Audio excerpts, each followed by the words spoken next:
لا تخبر أحدا باتجاهك. اقضوا حوائجكم بالكتمان، فإن كل ذو نعمة محسود. استعينوا بالسر والكتمان، فإذا أردتم أن تدوم النعم عليكم فلا تذكروها أمام الناس، فليس كل مستمع لك محب. النعم كثيرة.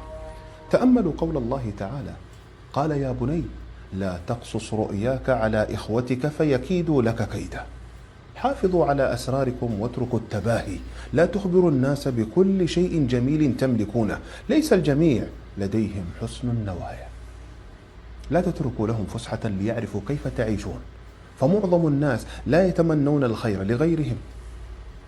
أعوذ بالله من أعين تترقب حياتنا وكأنها تنتظر تدميرنا، وأعوذ بالله من أنفس تحزن لتوفيقنا وكأنها تسعى لمنعها، وأعوذ بالله من قلوب يملأها مرض الحسد وينقصها ما عندنا رغم ما عندهم. اللهم اكفنا إياهم، اللهم اكفنا شر خلقك وأشغلهم في أنفسهم يا رب العالمين. اللهم ابطل أثر كل عين أرهقت حياتنا، واكفنا شر العين والحسد.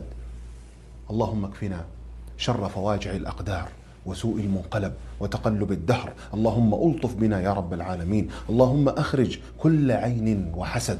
اللهم أصرف كل داء عن الروح والجسد. اللهم أخرج كل عين من حيث دخلت.